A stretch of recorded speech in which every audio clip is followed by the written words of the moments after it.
Kali ini di pertemuan guru-guru seni budaya kita akan membahas tentang bagaimana langkah kedepannya untuk materi kelas 7 seni budaya yang akan kita ajarkan ya. Nah, kan sekarang kita memasuki materi seni musik ya. Nah, menurut di kurikulum Merdeka kita akan membahas menyanyi secara unisono ya untuk materi. Nah, jadi kita akan sharing bagaimana ya untuk menyamakan persepsi kita di dalam kelas nanti tentang bernyanyi unisono. Nah, tujuannya bernyanyi unisono ini kan untuk peserta didik supaya dia bisa mengasah talenta juga, dia juga mengembangkan bakatnya apabila dia sudah ada bakat minat di dunia seni suara gitu ya. Oke, langsung saja. Karena tujuan pembelajarannya itu tadi sudah ada, menggali minat itu tadi, bagaimana kita urutannya dalam memaparkan materi bernyanyi unisono. Mungkin ada masukan dari Bapak Ibu? Oh iya, ya boleh. Bu Febi gimana? Untuk materinya sendiri kan ini bernyanyi secara unisono ya. Ya. Karena bernyanyi secara unisono, paling tidak kita ini harus memberikan pengetahuan kepada peserta didik, kepada siswa itu tentang bernyanyi itu seperti apa sih. Nah, pengertian dari bernyanyi itu apa. Nah, kemudian habis itu karena bernyanyi unisono. Nah, kemudian kita juga harus memberi pengetahuan gitu kan tentang unisono itu seperti apa kayak gitu. Apa pengertiannya, bentuknya seperti apa, seperti itu. Nah, habis itu setelah ada bernyanyi, pengertian bernyanyi, pengertian unisono itu nanti di-combine bernyanyi unisono itu seperti apa. Nah, itu juga bisa dijadikan sebagai pertanyaan pemantik ya kepada peserta didik juga. Oke, jadi langkah awalnya setelah kita melakukan apresiasi dan sebagainya itu di pertemuan pertama berarti kita akan menjelaskan pemahaman ya, pemahaman bernyanyi unisono. Mungkin ada lain untuk setelah pemahaman bernyanyi unisono ini? Saya dulu ya. Mungkin iya. untuk memudahkan kita materi musik kan unisono itu untuk memudahkan kita untuk pembelajaran secara yang mudah sih ya. Itu kita menggunakan mungkin kita langsung praktek. Selain dari materi, kita juga langsung mempraktekkan bagaimana cara bernyanyi, mungkin teknik pernafasan dan sebagainya. Praktekkan langsung gitu. Mungkin saya ada masukan dari penjelasan Pak Catur tadi terkait praktik dalam bernyanyi. Itu kan kita harus mengetahui teknik-teknik dalam bernyanyi unisono itu. Nah, sepengetahuan saya di sini ada 5 teknik yang harus dipahami. Yang pertama ada teknik intonasi, yaitu teknik tinggi rendahnya dalam bernyanyi. Nah, kita lihat nanti dalam praktiknya peserta didik dalam bernyanyi itu sudah benar atau ada falsnya pada saat bernyanyi. Itu melalui teknik intonasi. Kemudian yang kedua ada teknik frasering, di mana frasering ini memiliki pengertian pemenggalan kata. Nah, di sini kita bisa menilai dari peserta didik saat bernyanyi apakah sudah sesuai dengan lirik lagu yang dinyanyikan atau tidak. Seperti itu. Kemudian untuk yang ketiga itu adalah teknik artikulasi, memiliki pengertian yaitu pengucapan. Nah, penjelasan ya. Iya benar. Nanti kita lihat peserta didik itu pada saat bernyanyi pengucapannya sudah sesuai belum, vokalnya a i u e o nya iya benar atau cuma geremeng-geremeng aja. Jadi harus jelas. Kemudian yang keempat yaitu pernafasan Bapak Ibu. Ada pernafasan dada, diafragma, dan pernafasan perut. Nah, dari ketiga pernafasan ini yang paling baik digunakan adalah Diafragma ya. iya, pernafasan diafragma. Jadi, iya benar.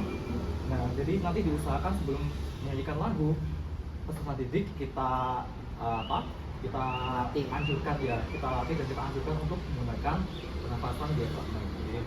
Kemudian yang terakhir yang sangat penting tentunya adalah apa Bapak Ibu? Ini ya. Ekspresi ya, Oh, mimik iya. wajah. Nah, pada saat bernyanyi tentunya juga Menentukan ekspresi. menunjukkan ekspresi yang sesuai dengan lagu yang dinyanyikan. Oke. Mungkin itu 5 poin penting yang mungkin juga bisa kita gunakan sebagai rubrik atau indikator penilaian. Oh, Oke, oke. masuk ke situ nanti Iya ya. benar Pak. Oke, bisa jadi nanti oke dari awal tadi pemahaman tentang bernyanyi unisono, kemudian yang kedua sebelum ke praktek tadi harus diajarkan dulu tekniknya. Nah, setelah dua ini tadi anak-anak sudah memahami, berarti langsung lanjut ke prakteknya. Begitu. Nah, di dalam proses ini tadi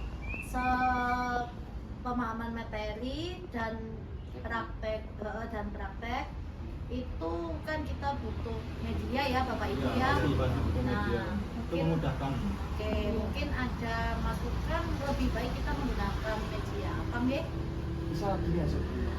Untuk media kan sekarang eranya digital kan ya. Iya. Kemudian kita menggunakan platform mungkin audiovisual atau mungkin ada yang lain mungkin apa YouTube Ya, atau jadi itu sebagainya. TikTok sekarang sudah banyak. Oke, mungkin seperti itulah. Nanti kita bisa koordinasi dulu, kita pakai yang mana, kita sesuaikan dengan peserta didik, kita kumpulkan semuanya. Pas itu kita pakai platform apa. Seperti itu Bu, ya mungkin. Tapi saya mau saran ya, kita bisa menggunakan PPT juga nih untuk menerangkan materi-materinya. Kan ada secara teman kan ada yang pengertiannya, terus teknik-tekniknya, terus nanti Teori-teorinya gitu. teori-teorinya itu kita bisa gunakan di PPT. Oke. Gitu. Oke, kalau media materinya kita sudah punya untuk urutannya, kemudian medianya sudah ada, berarti kita sekarang akan melangkah ke model dan metodenya. Nah, kira-kira nih Bapak Ibu, untuk bernyanyi unisono ini media dan metode dan modelnya itu kira-kira apa ya enaknya? Ini kalau Oke. menurut saya pribadi lebih baik kita menggunakan PJBL karena apa? JBL ya. Karena menyesuaikan dengan Project. Ya. apa yang namanya dari tekniknya tadi butuh dengan penyesuaian dari 1 sampai 5 terus sama dari media pembelajaran tadi yang kita harus melihat YouTube dulu dan dia harus para peserta didik itu harus tahu bagaimana step by stepnya itu. Jadi kita lebih baik menggunakan BJBL. Kenapa? Dikarenakan biar mereka tuh tahu bagaimana step by step dari bernyanyi unisono itu biar lebih bagus. Oke. Kalau ada saran lain dari Bapak Ibu? Untuk metodenya mungkin. Ada sih metode yang cocok lah Iya. untuk praktek nih, kan Iya. praktek ini tuh praktek. Iya. Ada sih metode drill namanya. Jadi metode drill itu bernyanyinya itu secara berulang-ulang. Ya. Oh, ya. Jadi berulang-ulang terus supaya fase iya gitu biar ya. fase Supaya saya hafal. apa caranya. Nah, di keunggulannya itu supaya peserta didik itu bisa bernyanyinya dengan seperti teknik-teknik yang disampaikan Pak Ajis tadi, bisa mengerti, lebih paham kan. Tapi ada kelemahannya juga. Kelemahannya juga itu ada peserta didik itu merasa bosan. Iya, Iya, bosan. bosan kalau drill itu. Berarti ini tantangan kita semuanya biar Nah. anak-anak tidak bosan. Oh iya iya iya. Oh, Asik. Betul. Nah, itu gimana? Ini tantangan buat kita semua. Iya. Oke, itu tadi kita sudah membahas tentang penyanyi unisono, kompetensinya sudah ada, terus profil pelajar Pancasilanya juga tetap ada ya di dalam pembelajaran. Terus sarana dan prasarana tadi masuk ke media ya, Media, berarti iya. kita butuh laptop, Betul. alat bantu audio juga, speaker ya, Speaker. sama Penting. proyektor ya. Iya. Oh ya, targetnya peserta didik juga. Model pembelajaran yang kita sudah menemukan PJBL, terus tujuan pembelajaran tadi sudah dibahas. Untuk pertanyaan pemantik tadi dari Bu Febi tentang unisono itu ya, apa Iya, bagaimana bernyanyi itu? Tentang misalnya kita baru masuk nih, kan kita akan membahas tentang apa namanya bernyanyi secara unisono. Jadi kita kan pasti bertanya kepada peserta didik ya, kayak bernyanyi itu apa sih sebenarnya gitu. Kalian tahu nggak bernyanyi itu apa? Terus kalau misalnya unisono, kalian pernah dengar nggak unisono itu apa sebenarnya kayak gitu. Terus nanti habis itu digabungkan. Nah, kalau kalian sudah mengerti tentang bernyanyi itu apa, unisono itu apa, nah kalau digabung bernyanyi unisono itu seperti apa sebenarnya? Kan bisa kan? Oke, jadi dari awal komponen intinya sudah, terus kegiatan pembelajarannya tadi kita sudah kasih urutan ya, pemahaman bernyanyi unisono, pembelajaran teknik, pemahaman teknik, kemudian melatih teknik pernafasan juga. Terus sudah masuk ke praktek ya itu ya. Oke. Dari kegiatan itu tadi sudah, sekarang kita membahas tentang asesmennya, penilaian. Nah, penilaiannya ini ada apa aja ya Bapak Ibu ya menurut jenengan ya? Penilaian sikap, apalagi mungkin ada lagi pengetahuan, ada lagi Tekniknya tadi ya. berarti praktek ya, penilaian terkait praktek. keterampilan tadi.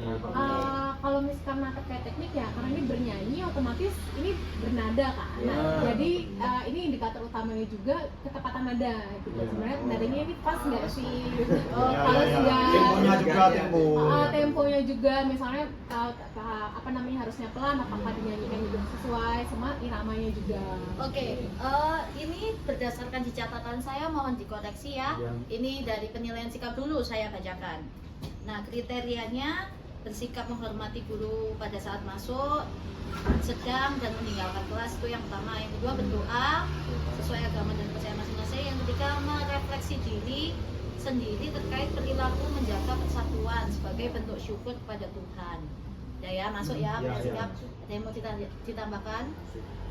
Aman ya? Oke, sekarang masuk ke penilaian pengetahuan. Nah, rubriknya, kriterianya ini ada yang pertama, memahami secara umum pengertian bernyanyi secara unisono, memahami apa yang dimaksud teknik vokal, gitu ya, sama memahami kriteria penampilan unisono, gitu ya.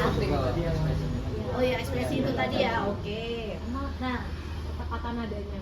oke, nah ini masuk ke penilaian keterampilannya. Jadi proyeknya itu ya, yang pertama, mampu mengemukakan pendapat dan memberikan penilaian terhadap kelompok lain. Boleh ya, itu nanti kelompokan ya jadinya ya, kan paduan suara gitu kan ya. Kayak masing-masing kelompok juga ya, menilai kelompoknya masing-masing seperti itu. Oh ya, terus mampu ketepatan nada itu tadi, terus menggunakan teknik pernapasan tadi, sama artikulasi, terus intonasi, gitu ya. Oke, jadi rubriknya sudah, penilaian sudah. Nah, semuanya berarti sudah nggih Bapak Ibu. Jadi minggu depan kita sudah bisa mulai menyamakan persepsi kita tentang bernyanyi secara unisono. Jadi kesimpulannya, awal materi tadi, saya ulangi lagi ya, awal materi tadi pemahaman bernyanyi unisono, kemudian tekniknya termasuk pernafasan, transkrip dan lain-lain sebagainya itu, kemudian membagi kelompok untuk praktek, kemudian baru diajari praktek secara tekniknya itu tadi ya, berdasarkan tekniknya itu tadi ya, praktek unisono tadi ya. Nah, kemudian baru kita bisa menilai betul asesmen yang praktek. Jadi kalau mau memberikan asesmen setelah pemahaman juga buat nopo gitu ya. Soalnya kita semuanya asesmen rubriknya sudah ada semua. Jadi monggo Bapak Ibu bisa mengaplikasikan di pertemuan kedua atau pertemuan ketiga untuk aspek pemahaman. Ngaten nggih? Oke, untuk rapat hari ini kita tutup dulu. Semoga bisa berjalan dengan lancar di minggu depan untuk materi penyanyi unisono. Oke, sekian. Wassalamualaikum warahmatullahi wabarakatuh. Waalaikumsalam.